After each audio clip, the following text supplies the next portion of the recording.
Buenas tardes, mi nombre es Cecilia Linder y hoy vamos a hablar sobre un motivo de consulta que es muy frecuente en la actividad diaria y es la ictericia. Vamos a arrancar preguntándonos ¿qué haría usted ante un enfermo ictérico? Bueno, a modo de introducción primero tenemos que saber definir qué es la ictericia. La ictericia es la coloración amarillenta de piel y mucosas producida por el depósito de bilirrubina. La bilirrubina es un pigmento anaranjado amarillo que se produce del catabolismo de la hemoglobina y de la hemoproteína.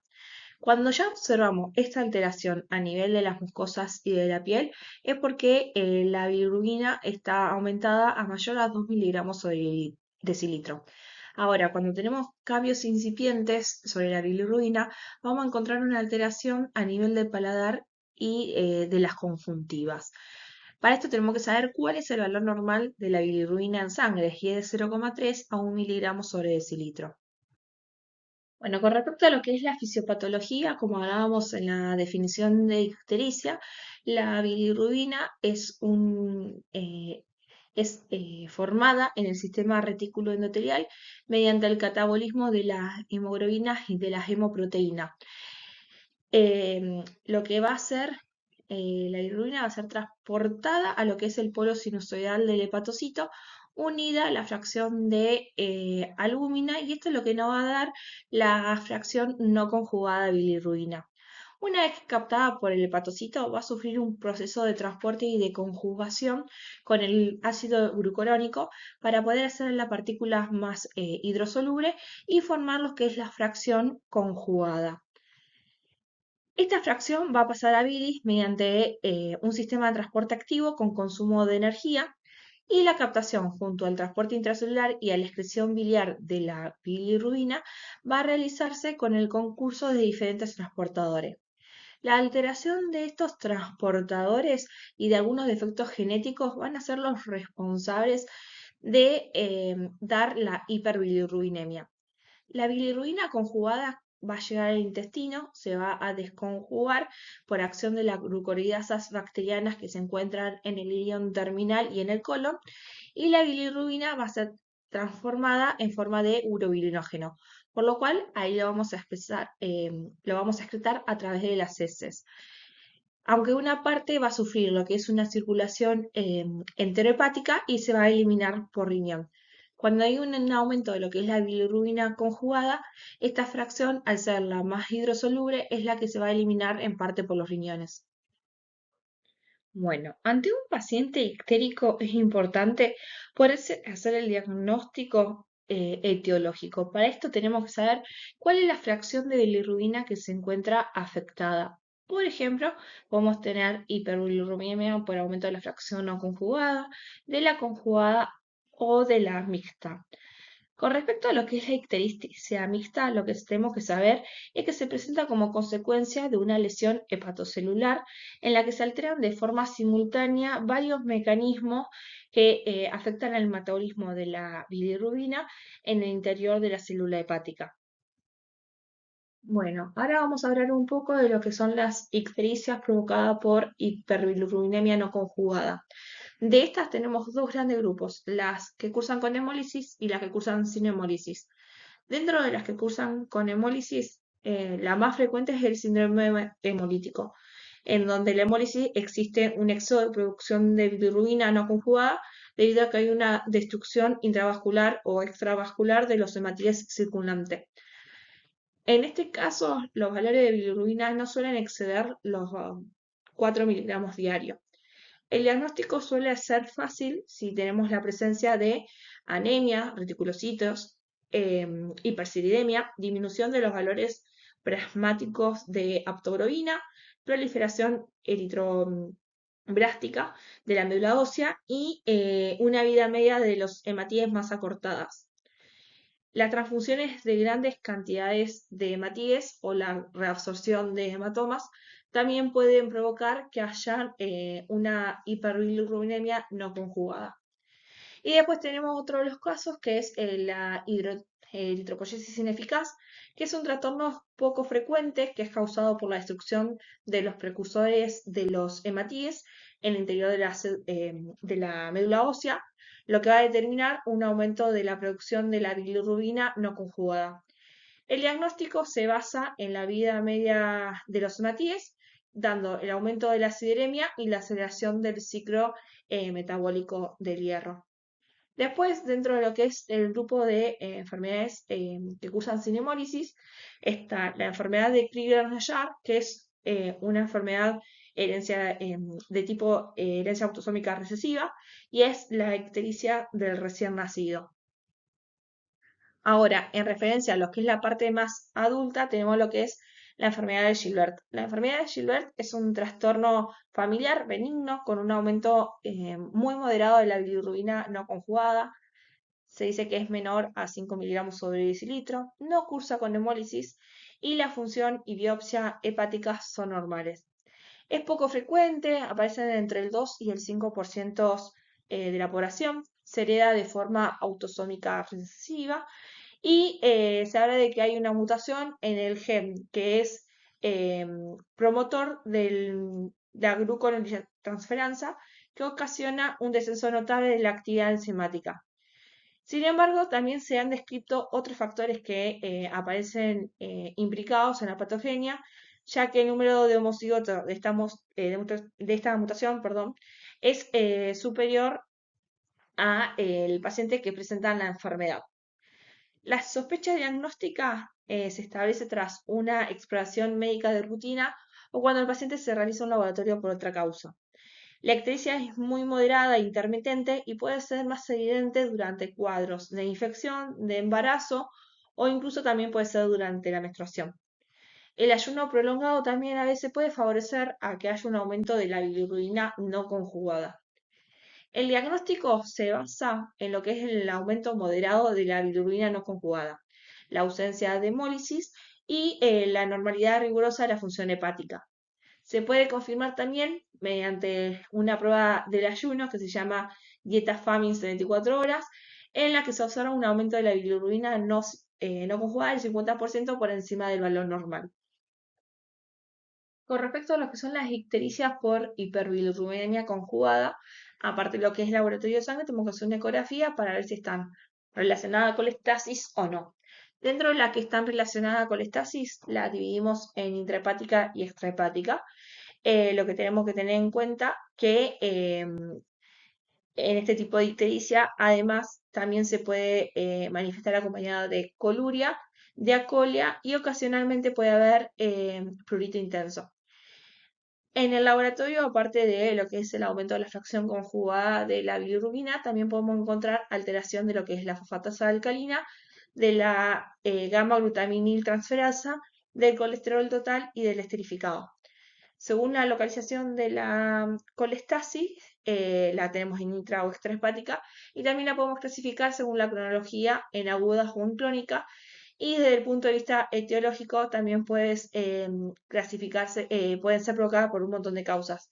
Entre ellos, si la encontramos en causas más agudas, son por lo general etiologías más virales, como por ejemplo hepatitis viral, puede ser una hepatitis tóxica, hepatitis farmacológica, colestasis por posoperatoria o asociadas a infecciones bacterianas. Y dentro de lo que son las colestasis de cronicidad más crónica, dentro del adulto tenemos lo que son la cirrosis biliar primaria, la hepatitis autoinmune, la colangitis esclerosante y el colangiocarcinoma. Con respecto a aquellas etiologías donde cursan sin colestasis, tenemos dos enfermedades que son autosómicas recesivas, que es, por ejemplo, la enfermedad de Duane-Johnson y la enfermedad de Rotor. Estas son etiologías muy poco frecuentes. En lo que respecta al esquema de diagnóstico de la evaluación de la ictericia, tenemos que tener en cuenta que la evaluación inicial debe incluir una anamnesis bien detallada, una exploración física completa y estudios de laboratorios generales. En lo que respecta a la anamnesis, es muy importante poder saber la forma de presentación de la ictericia, porque esto nos puede dar mucho, orientar, perdón, sobre lo que es el posible diagnóstico de cuál está causando la ictericia.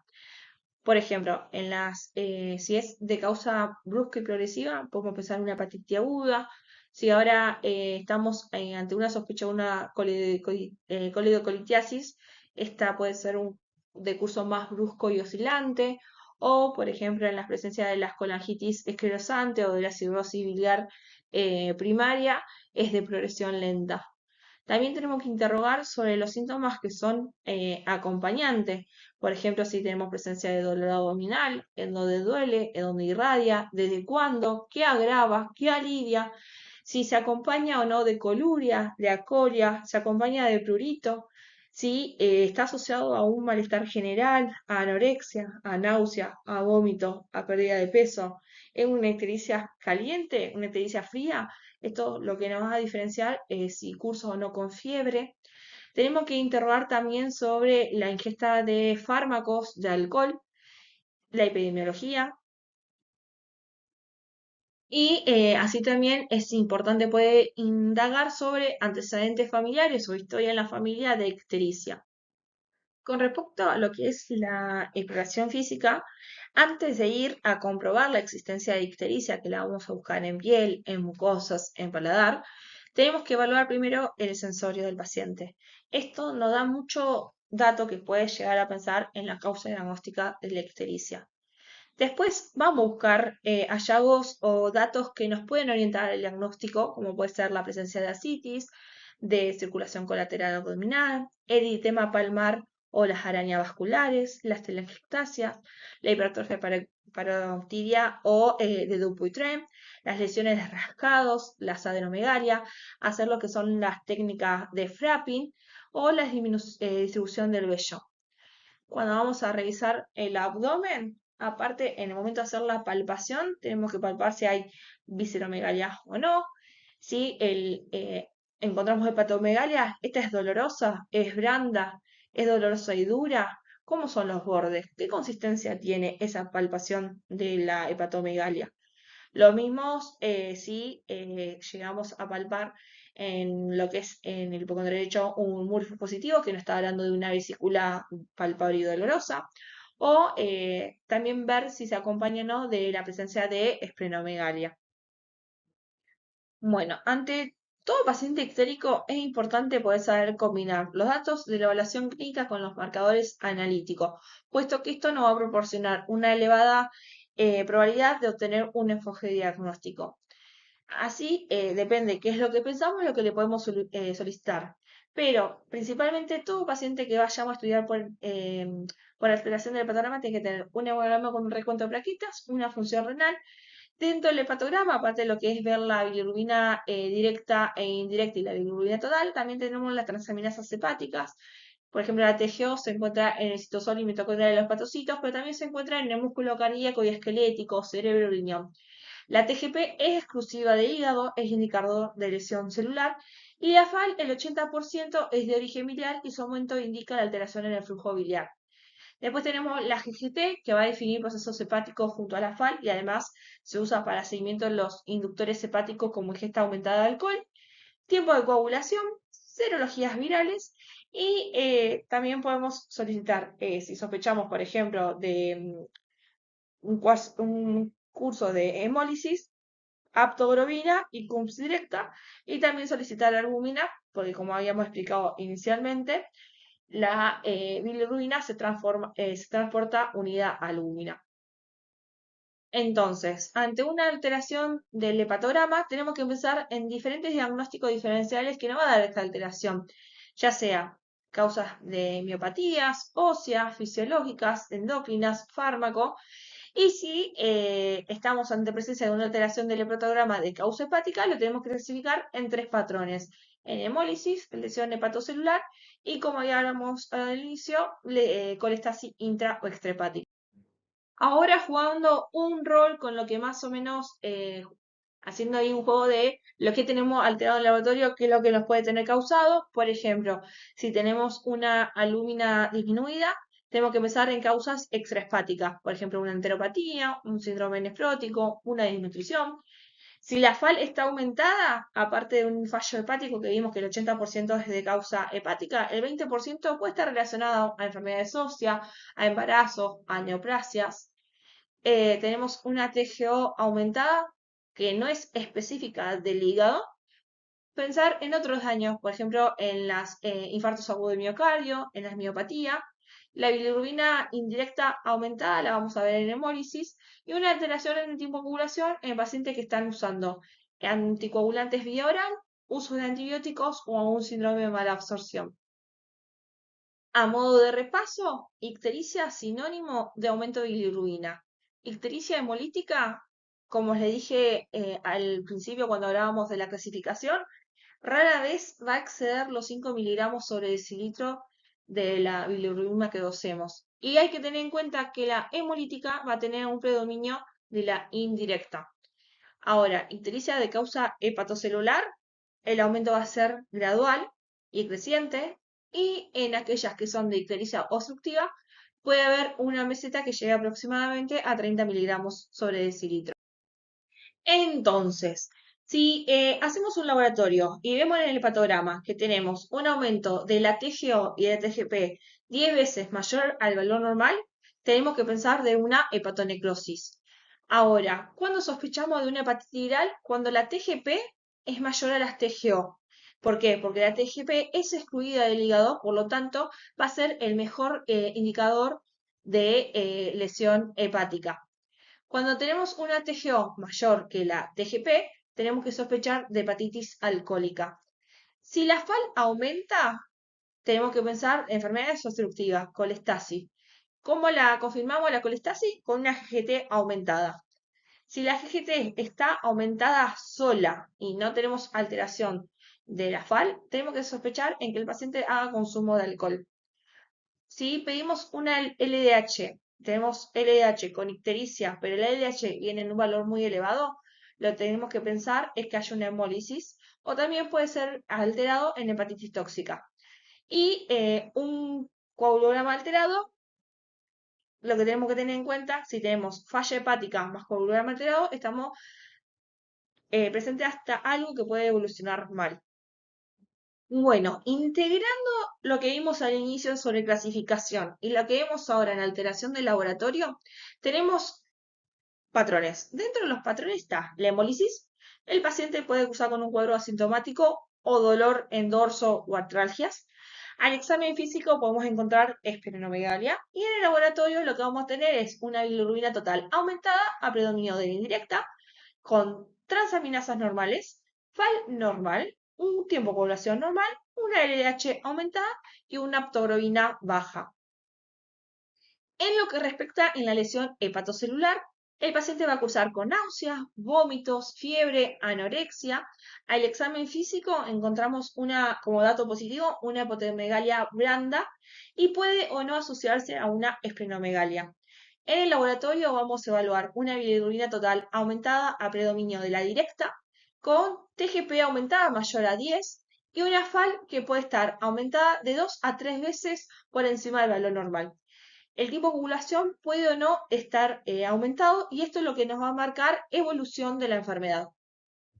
Bueno, como habíamos hablado, colestasis tenemos intrahepática y extrahepática. Dentro de la intrahepática, el paciente va a cursar con una ictericia marcada, importante, va a haber acolia, coluria, prurito. A la evaluación abdominal encontramos un hígado que está aumentado de tamaño, que es blando, y en el laboratorio encontramos una bilirrubina total que va a oscilar el valor con una bilirrubina directa que va a estar por encima del 50%, con una TGP aumentada de 2 a 5 veces, una FAL aumentada entre 3 a 5 veces lo normal y una prolongación del RIN. Ahora, con respecto a lo que es la colestasis extrahepática, aparte de ictericia, acolia, coluria y prurito, esta se asocia a fiebre, dolor cólico, que se va a localizar en hipocondrio derecho. Al examen físico tenemos esa vesícula palpable, dolorosa, un signo de Murphy positivo, y encontramos un hígado que está aumentado de tamaño. En laboratorio vamos a ver una bilirrubina total aumentada con una bilirrubina directa mayor al 50%, transaminasas hepáticas, la TGP, que está mayor a 3 veces del valor normal, una FAL aumentada mayor a 5 del valor normal y un TP prolongado. Bueno, volviendo a lo que se respecta a lo que son los métodos diagnósticos y de estudio de la ictericia, nos queda para poder terminar de hablar son los exámenes complementarios por imágenes. Dentro de los que son las imágenes de fácil acceso, rápido, seguro y efectivo y barato, tenemos la ecografía abdominal que va a permitir apreciar la dilatación de la vía biliar en un 95% de los casos, poder encontrar el lugar de obstrucción en un 80% y hasta en un 40% de los casos poder encontrar la causa de lo mismo. Asimismo, va a permitir también detectar la presencia, por ejemplo, de cálculos biliares. Y también los puede ayudar a detectar patologías crónicas como por ejemplo el hígado cirrótico, la hepatitis crónica o detectar por ejemplo lesiones sugerentes de metástasis o de otras lesiones focales. Cuando en un paciente la ecografía no queda inconclusa o tenemos alta sospecha de que haya un cuadro neoplásico, lo ideal es poder pedir una tomografía computada de abdomen, en donde vamos a descubrir lo que es la dilatación biliar en más del 95% de los casos, localizar la obstrucción, la causa y como por ejemplo también nos puede ayudar a ver cuando la causa es de una lesión pancreática. Después tenemos dos estudios que son invasivos, como es la colangiopancreatografía retrógrada endoscópica, que es la CEPRE, y la colangiografía transparieto-hepática. Estas imágenes, ¿qué es lo que nos permiten, aparte de poder hacer un diagnóstico de lugar, ubicación y tipo de obstrucción? Es permitir la colocación de stent, de drenajes percutáneos o también de lo que son de prótesis en aquellos cuadros donde haya una obstrucción alta. Y por último, cuando queremos estudiar el paciente, pero no lo queremos invadir con algún procedimiento, tenemos la opción de poder pedir una colangiografía por resonancia magnética. No tenemos que olvidarnos que también dentro de los estudios complementarios de diagnóstico tenemos lo que son las biopsias hepáticas. Esta se debe realizar cuando la sospecha de enfermedad hepatocelular difusa o de colestasis intrahepática es de una etiología no clara y también tiene alta utilidad en aquellos pacientes donde tenemos un cuadro por hepatitis alcohólica, la hepatitis crónica, por cirrosis biliar primaria o por otras enfermedades sistémicas que pueden afectar el hígado, como por ejemplo la amiloidosis, la sarcoidosis. La biopsia hepática además también es útil en las hepatopatías por fármaco. Ante la presencia de una masa hepática, está indicado el estudio citológico a través de una punción con aguja fina, ecoguiada o bajo TC. Bueno, ahora les voy a poder brindar unos tips o unas perlitas que podemos tener en cuenta como dato positivo del examen físico y que nos puede llevar a un diagnóstico patológico que son características bien patognomónicas de estos cuadros. Por ejemplo, en los pacientes que tenemos un abdomen distendido por ascitis con circulación colateral, que tenemos una distribución anómalo del vello en el varón, se trata de una distribución que se llama feminoide, o también podemos observar la presencia de ginecomastia. Esto lo que no tienen que hacer sospechar es del hábito de Jostek, que es la hepatopatía crónica por cirrosis. Otra perlita de color o un tips a tener en cuenta cuando estamos revisando a un paciente ictérico, que si nos encontramos frente a una presencia de una masa o una adenomegalia en el hueco supraclavicular izquierdo, que sea no solo palpable, sino también visible, esto se llama ganglio de Virchow. Es un dato o una perla que aparece ante la sospecha de un cáncer pancreático o de metástasis hepática. A modo de tips, sintetizando y teniendo datos bien en cuenta, si tenemos ictericia flavínica más, ¿qué quiere decir? Que es un anémico con una ictericia, tenemos una hiperbilirrubina de predominio indirecto con anemia y con vaso palpable, esta triada es típica del síndrome hemolítico. Y recuerden también, como hemos ido hablando en el transcurso de esta clase, es que si en el laboratorio tenemos FAL y GGT aumentadas de 3 a 10 veces por el valor normal, con un leve aumento de las transaminasas, con hiperbilirrubinemia moderada, tenemos que pensar que hay una patología obstructiva incompleta de vía biliar o una masa ocupante a nivel intrahepático, y este cuadro se llama enfermedad hepatobiliar, que es la colestasis.